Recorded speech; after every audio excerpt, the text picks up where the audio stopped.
You're listening to Policy Room by SPRF.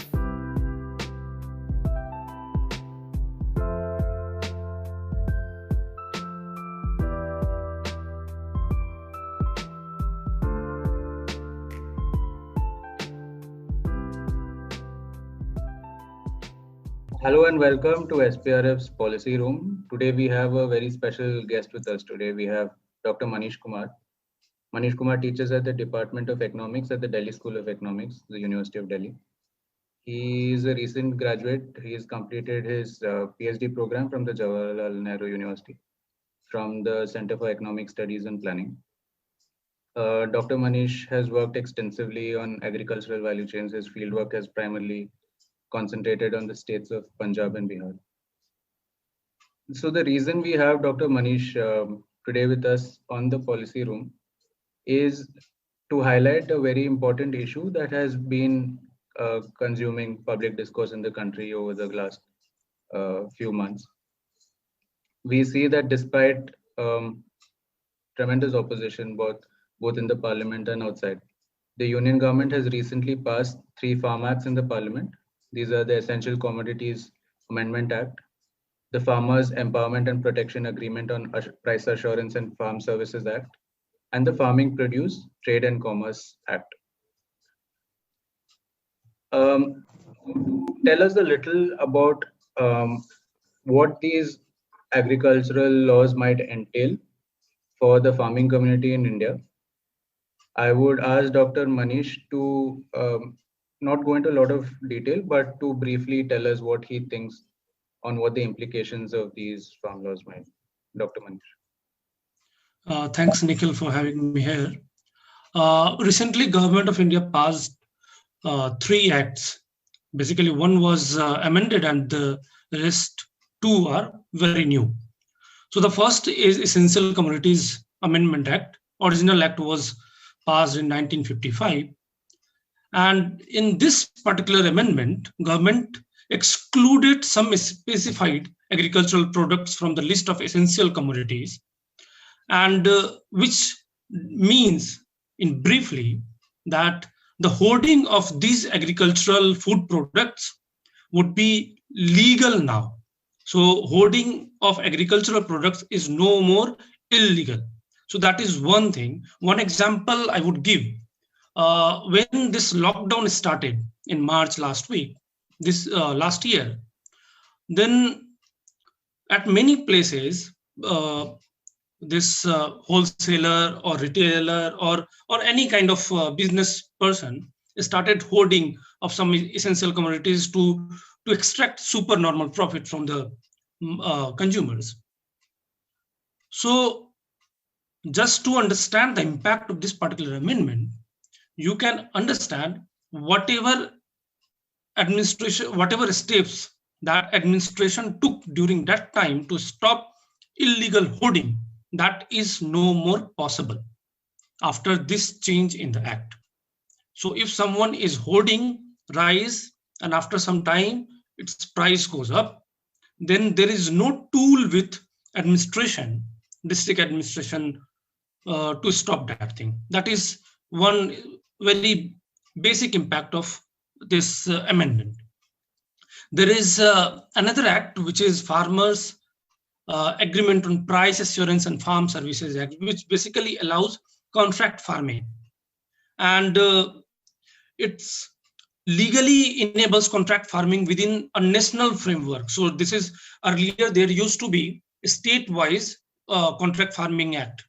So different states had different kinds of act. But now there is a national framework of contract farming. And I'm again giving you one example of contract farming, what it means. So there is a corporate buyer who will decide and specify that I want a product of this size, potato of this size, of this particular color. And if farmers is in a position to provide that kind of product, then only as per agreement, that as that happens in most of the cases, the farmers will be paid. Otherwise, farmers will not be paid. So there are different issues with the contract farming. If we will have time, we can go in detail. But that is one kind of understanding you can make out of it, that it is completely dependent on the desire of the buyers, which is in most of the cases big corporate households, big corporate lobbies. There is the third thing, that is third act, that is Farming, Produce, Trade and Commerce Act, which basically allows the trade of agricultural produce outside the boundary of agricultural produce commodities. This APMC Act, Agricultural Produce Marketing Committees Act, and in some states that is already not in place. We will be discussing Bihar's example.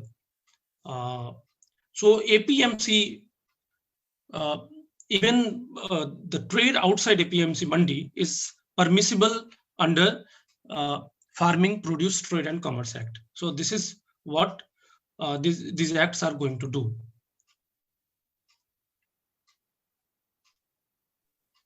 Thank you so much for that, Dr. Manish. You mentioned a couple of points regarding contract farming, and this is something that we would be going into next. The example of Bihar, which is where you've primarily conducted your fieldwork, has, it's been noted of late. It has been noted by sections of the academia. Today, you look at media narratives regarding the farm bills. The example of Bihar has been noted extensively as as an example for why such reforms might be necessary, or what they could do to improve the socio-economic status of farming in India. So just in context for our listeners, so Bihar had repealed the APMC Act in 2006. And like I stated, this example has been used widely to support the recent bills that have been passed. But Dr. Manish, in your work, something that you have noted is that there have been a few loopholes in the APMC Act, and there are glaring gaps in India's food security policy. And keeping that in mind, there's no denying that there's no denying the need for reforms in India's agricultural policy. So, keeping that in context, could you tell us a little on what might be the loopholes, for example, in the APMC Act? Yeah. So you rightly pointed out that the example of Bihar has been used by many academicians in recent times, and it has been used by both sides, those who are supporting these acts and those who are opposing these acts. So those who are supporting these acts are using Bihar as an example of this change, and they are saying that Bihar has done remarkable progress after repealing APMC Act.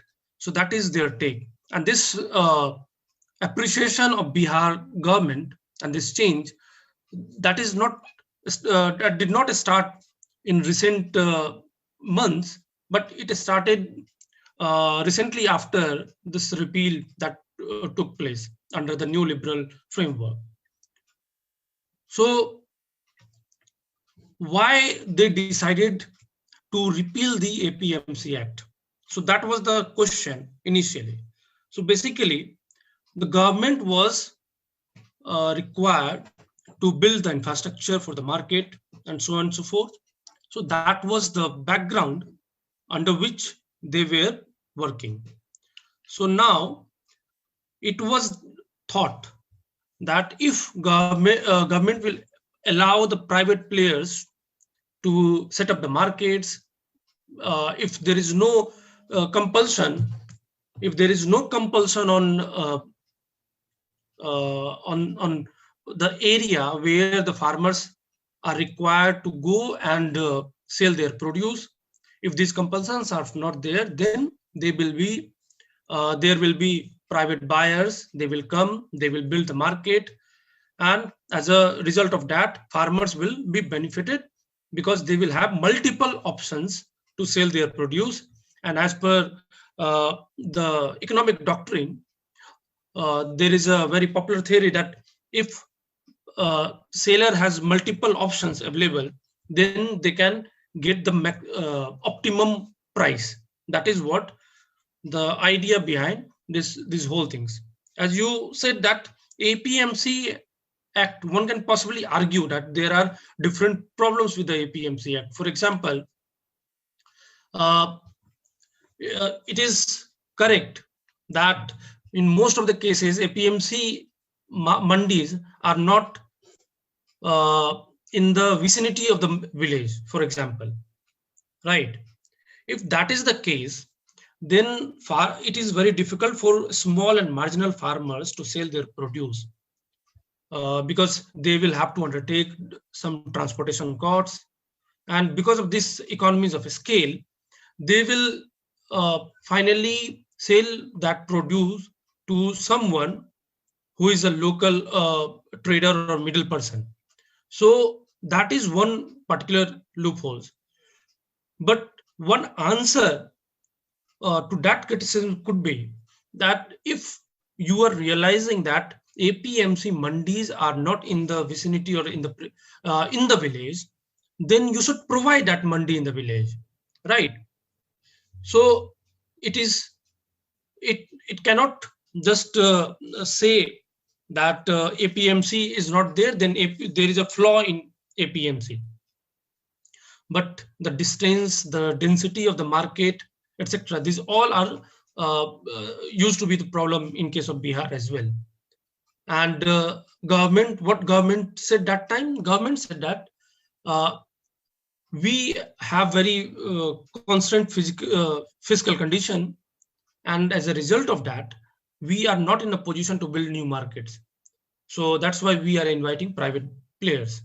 And if private players players will come only if we are repealing this particular act. So under that, that was done away with.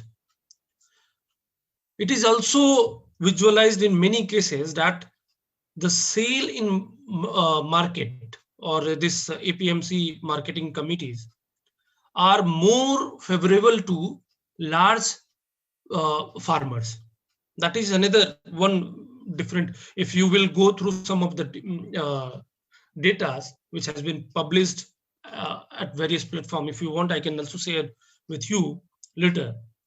So you will realize that there is a particular pattern. Those who are going to mandi or this APMC market, they are largely the large farmers, middle farmers, or they have very sound backgrounds. So that is there. But can we say that these flaws are such a big flaws? To address that, we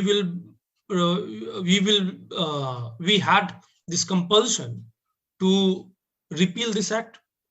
Was that a right decision? And so as I said initially, that one may possibly argue that there are some problems with the APMC Act, but we need to fix those flaws instead of just repealing that act. So that was the initial problem with the government of Bihar that we could see in this particular example that you are referring, that government of Bihar repealed APMC Act.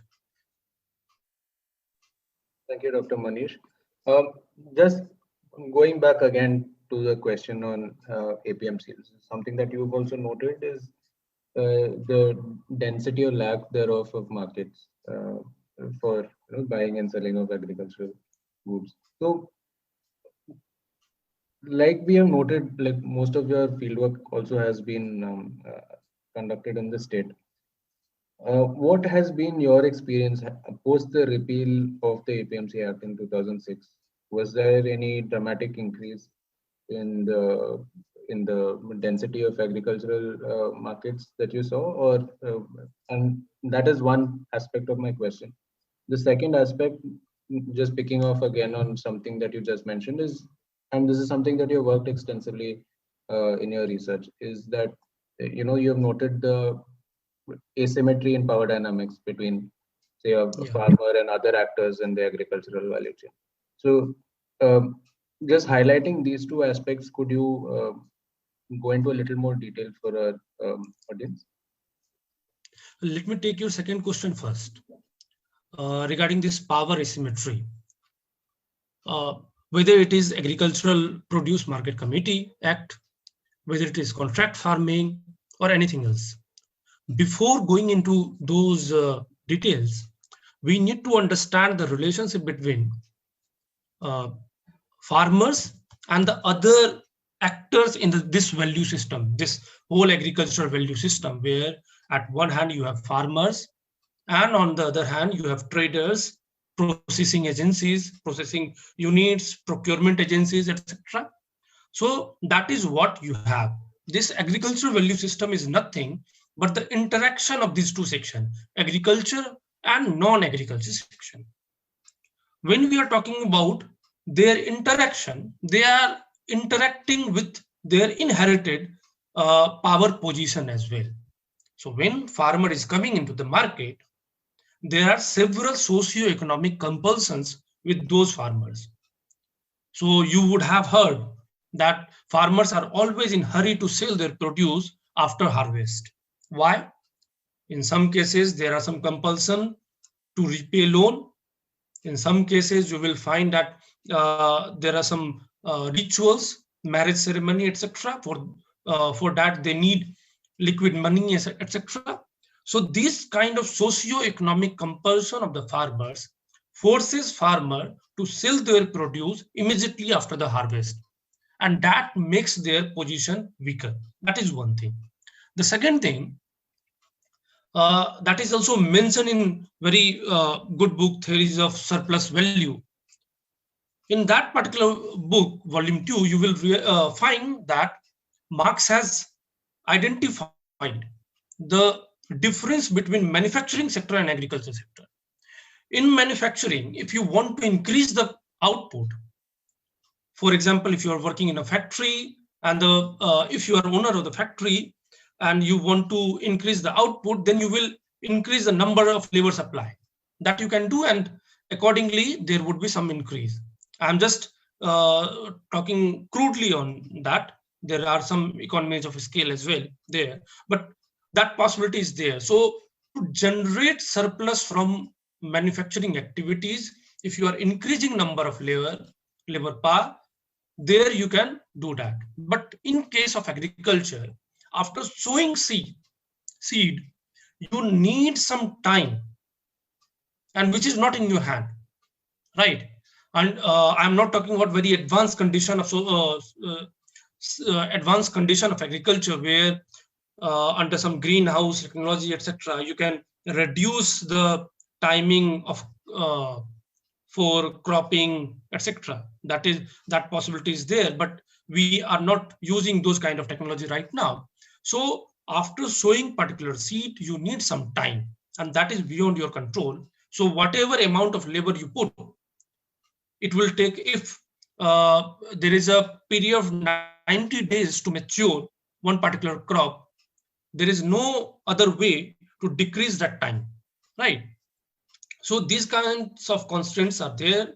As a result of that, the limitation of over the surplus, generation of surplus is there in agriculture, and that also weakens the position of farmers. So that is the second point. There is another third point, which is basically, in case of agriculture, you will realize that more than 52% of Indian households are dependent on agriculture. Close to 14 crore agricultural households are in India right now.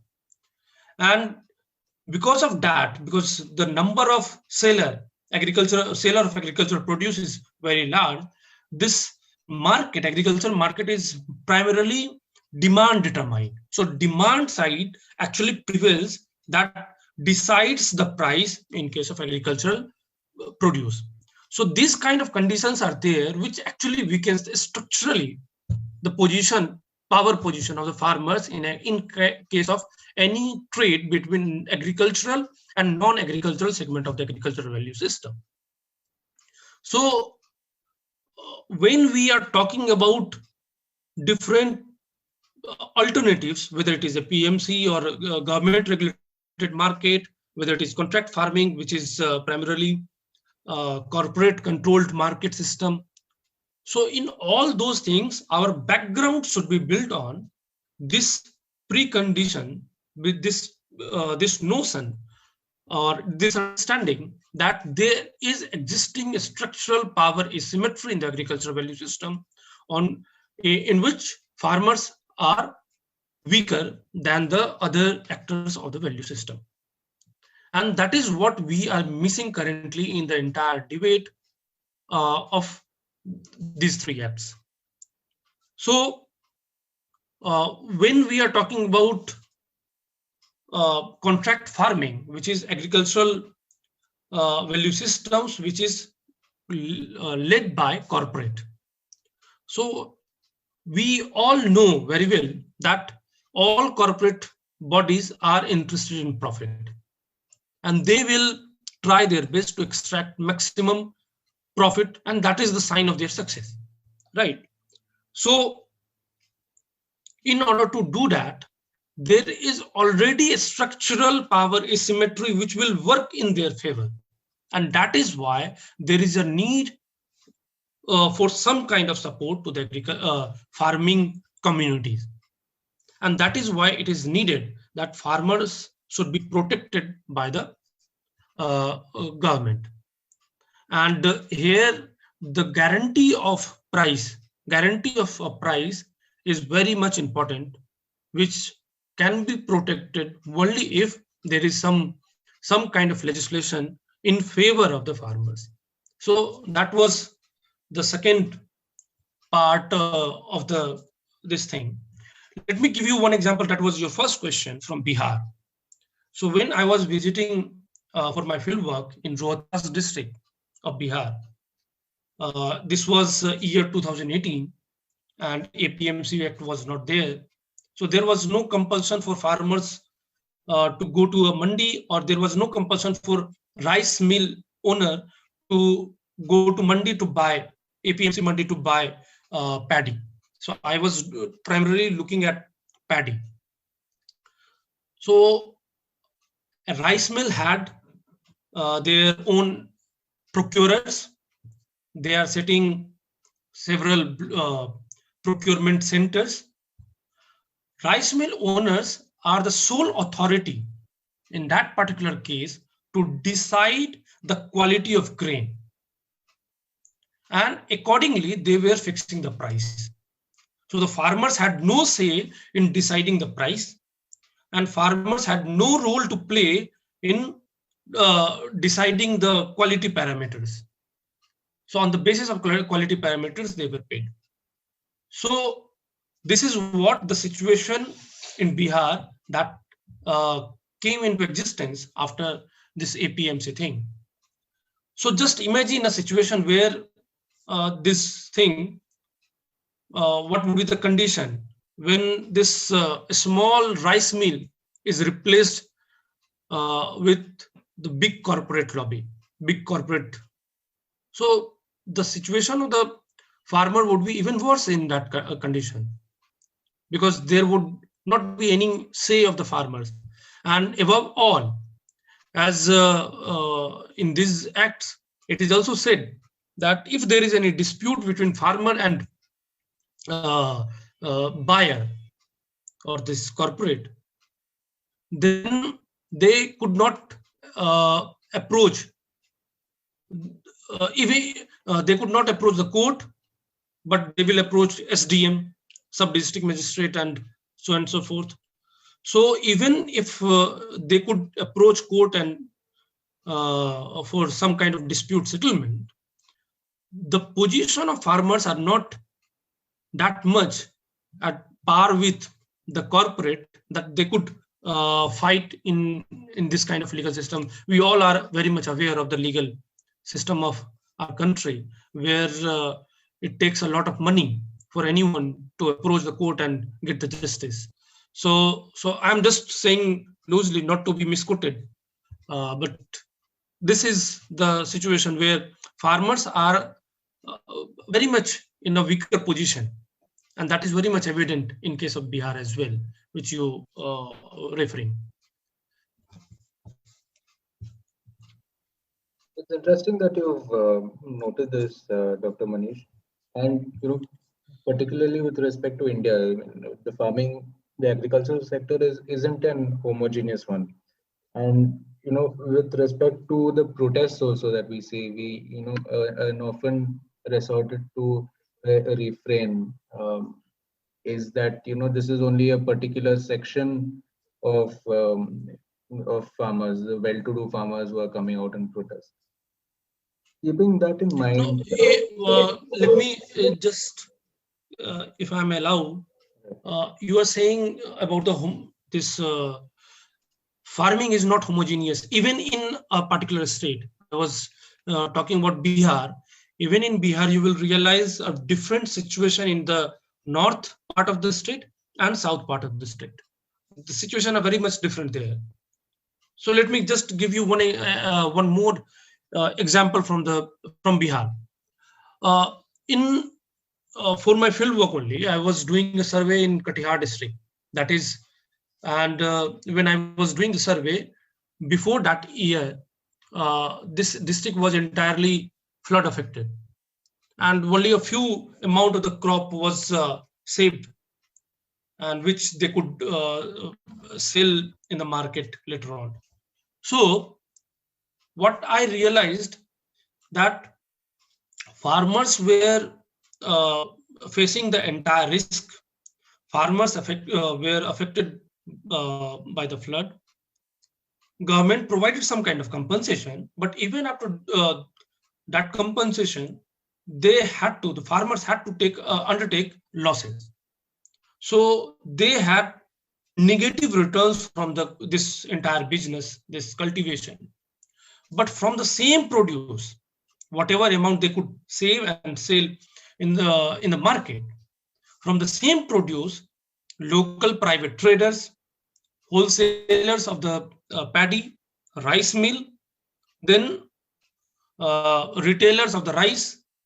So all other actors of the value system except farmers made positive return, even in that particular case when entire crop was affected, flood affected, entire zone was flood affected. So it became a situation where entire risk is borne by farmers, where the benefits are largely extracted by the non-agricultural actors of the agricultural value system. That is a situation we can imagine in such a situation where there is no external control over them. There is no government control over them. So that is the reality, that it is not homogeneous even in a particular state. And even in some case, you will realize that some part of district is doing good with a particular crop. At the same time, other part of the district is not doing that much. Yeah. I think this is something that you've noted in your recent publication in the EPW also. Just to quote some figures for our audience's references, on average per hectare, farmers have made a loss of, I think, rupees 23,954 at the cost of cultivation, while your local traders, wholesalers, and the rice mill have earned a profit of rupees 94.60 and rupees 205 per quintal of paddy, respectively. Am I right, Dr. Manish? Yes, you are right. So that is the situation. All actors are earning positive returns. That means they had not to face the risk of this flood on the crop. So that kind of situation is there. Farmers are facing the risk. One more figure you can take from that paper, that post this APMC repeal in Bihar, farmers' situation were even worse. Why I'm saying that, you can take one particular number. how many farmers in Bihar could sell their produce at either at MSP price or more than MSP, which is remunerative price in true sense actually.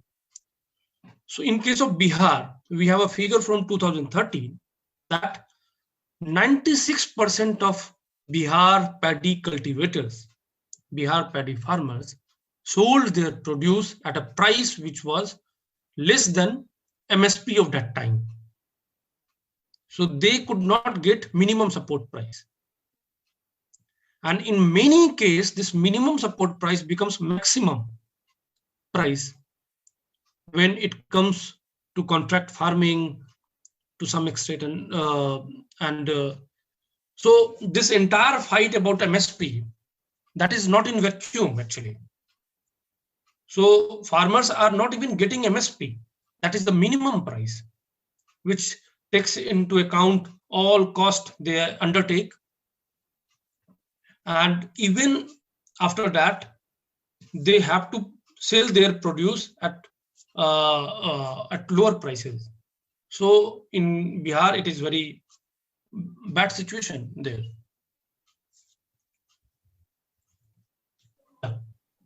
The next question that I wanted to ask you, and this is where I was going to in the previous question. So as we all know, farmers in India are categorized into different categories based on the quantum of their land ownership. So you have marginal farmers who own less than 1 hectare. This just again for our audience's reference. And you have small farmers who own between 1 and 2 hectares. You have semi-medium farmers who own between 2 and 4 hectares. You have medium farmers who own between 4 to 10 hectares. And then you have your large farmers who own more than 10 hectares. Yes. So Dr. Manish, what I was hoping to ask you is a figure that you quoted just now is how for Bihar, 96% of Bihar's paddy cultivators received less than the MSP for their produce. Could you tell us a little into what the experiences are when you divide them or you disaggregate this data according to the farmers, whether, you know, what might be the difference in experience, say for a medium farmer or a marginal farmer, if you could just go into a little detail on that. No, the access to this kind of formal markets, when I'm saying it is either specified market of this in a state. I'm just not only about Bihar, but in anywhere in the country, there is a formal kind of system for procurement and selling, and there is informal kind of system is there. So when you see in terms of land ownership of the farmer and their connection with the output or their output linkages, when you will see, then you will find a stark kind of relationship between these two variables. So the marginal small farmers are more connected with some kind of informal trading, where they are getting less than MSP or very low price for their agriculture, for their produce, whereas large farmers, medium farmers are in a position to access this kind of formal system where they can approach the procurement agencies and get the MSP. So in case of Bihar, marginal farmers got only 97% of the marginal farmers got less than MSP of that time in 2013. In the same figure was for small farmers. In case of semi-medium farmers, they got 90% of them got less than MSP, and 82% of medium farmers got less than MSP. So that you can realize, that you can see clearly. More and more numbers of the farmers in the this lesser land size category, they are getting less than MSP. So their situation is very much difficult. And that is what I was saying when we were talking about the power asymmetry. So the power asymmetry, there is one kind of power asymmetry between agricultural and non-agricultural segment, which you can call the vertical power asymmetry. But there is horizontal power asymmetry as well, or and which is basically defined according to the land ownership of the farmers.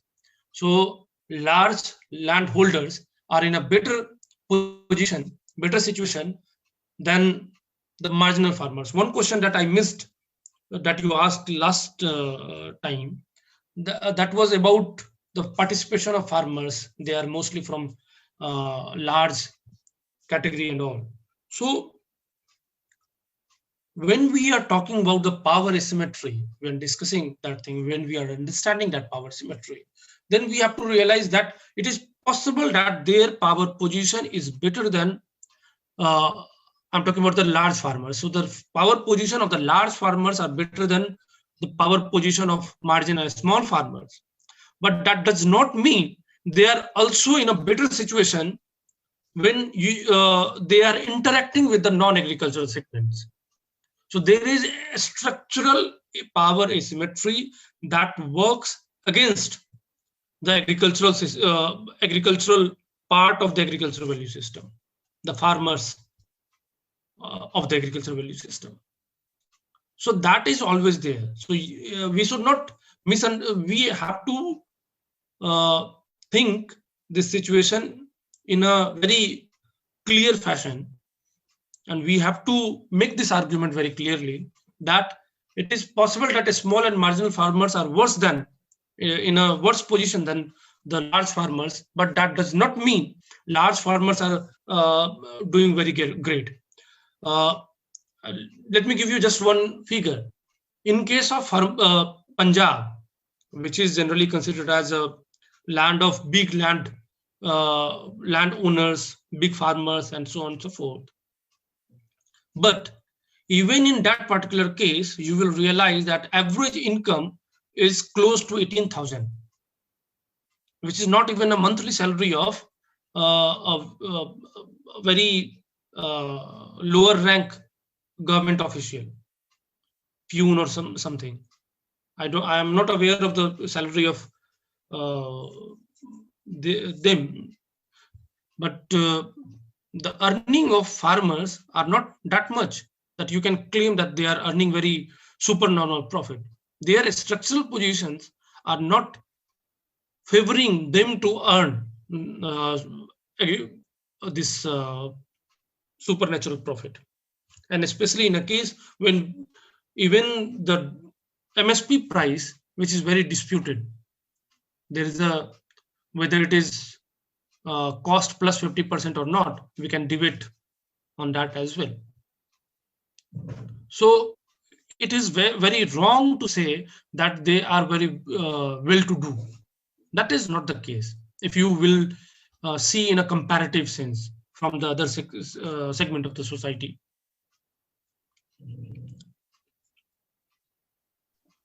Thank you so much, Dr. Manish. I think that clarifies a lot of ambiguities also in people's minds.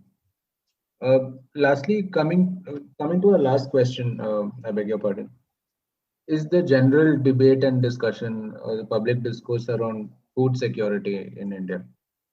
We've seen that a common demand, particularly arising from the farming community, in light of the increasingly growing number of suicides that you see every year, is you need two basic things. One, you need the MSP, and then you need your farm laws waiver. Keeping this aside, what else do you think that India can do to substantiate its food security policy? Like, for example, an argument that many scholars have made of late, particularly in light of the pandemic, is the need to universalize the PDS. But at the same time, you also have a number of scholars also calling for the PDS to be, scrapped in its entirety. So could you to wind off today's discussion, could you go into a little detail on what trajectory India's food security policy should take going into the future? Thanks, Nikhil, for asking this question. I was just referring one particular figure that the earning of agricultural community is very less. That is in front of us. The another figure that I quoted, that more than 50% of Indian households are dependent on agriculture, directly, indirectly, whatever you say. So that is there. So any food security policy, there is a third fact which we should also note, that our agricultural community is a net buyer of food commodities. So in some case, farmers are producing something, but for rest of the product, they are going to the market and they are buying, right? So as a result of that, they are net buyer of the agricultural product. Even farmers are the net buyers of agricultural product. So taking into account these three facts, if we are talking about a policy which should take care of the food security of the citizen of the country, that should also consider the income situation, and accordingly you will realize and you can understand the consumption situation of the country, the citizen of the country. So basically, first thing that we need to understand in order to work towards eradicating food insecurity completely from our society, we need to understand what kind of economic activities they are working in and how we can help there. So there is one income approach, and you have rightly said that increasing MSP, increasing income of the farmers, increasing wage of the agricultural workers. So these are one part of solution where you can work on the income side. That is one thing, but it alone cannot do anything. The other side is, when we are talking about the food security, that is not only about the production. We have enough to feed our entire population. In fact, we are producing more than our own consumption demand. So we are the largest exporter in the world of rice. We are the 10th largest exporter of lentils. In case of chickpea, we are the 10th largest. We are the largest exporter of onion. And we have also significant position in various fruits in the world market, mango, etc. So we are actually producing enough to feed our people, our population. But the situation is about the question is about distribution, and in that way, you rightly said, PDS used to be a very universal PDS. I mean, used to be a very significant tool with the government to reach every household, and unfortunately, that has been destroyed gradually. And today, their reach is very much limited. But after this National Food Security Act, close to 75% population in rural area and 50% population in urban area directly connected with that program. But the quantity that they are getting, the households are getting, is not enough. So the one possible solution would be to increase the quantity of the food grains that they are getting at present. And in the long run, we will have to understand this entire system was working in a very coordinated manner. So in one way, this procurement is not different. This is not isolated from this distribution system. When this procurement was visualized, this PDS was visualized, these all things were visualized in a package. So at one hand, government used to procure. At another hand, government used to distribute through universal PDS system. But once you have destroyed the universal PDS and made it targeted, then your stock became rising. That started rising in your with the FCI, and as a result of that, government used to complain that we are undertaking loss, and in order to do away with that, we will have to reduce the procurement, and so on, so forth. That happened later on. So these all things that we are seeing today are should be seen in a coordinated manner. Food security is not different from other things. That is very much related. And if farmers' income is rising, then you are talking about the half of the population. If agricultural workers you are including, then you are just talking about the significant population. So at one hand, we need to increase the income of the farmers, and at another hand, we need to increase the distribution system, increase the coverage of the distribution system, so that we can we can reach households with food grains and whatever they need. So that is what required in order to support system, in order to increase the income in the short run. There are various suggestions already by political parties that they should be provided 7,500 per month until unless we are completely out of this pandemic situation. So that suggestion government did not implement so far.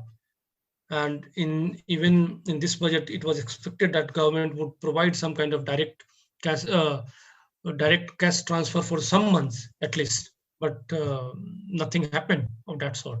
So I don't know what will happen to the food security situation in the recent future, but we can just ask again and again that government should strengthen the income side of the this deprived section of the society and agricultural communities, and on the other hand, government should also increase the coverage area of this our food programs.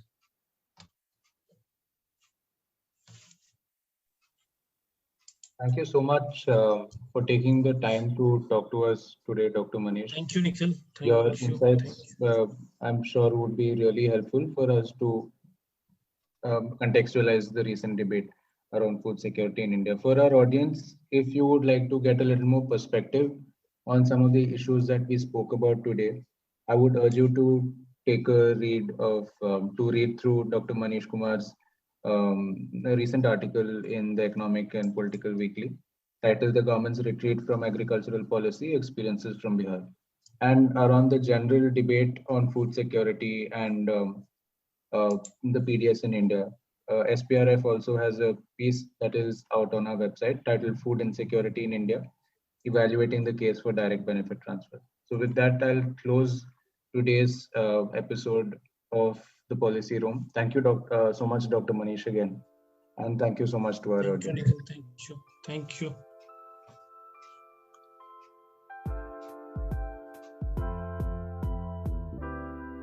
Thank you for tuning in to another episode of Policy Room, produced by the Social and Political Research Foundation. SPRF is a youth-oriented public policy think tank based in New Delhi, working to spark dialogues for a better democracy. Stay tuned for more episodes coming soon.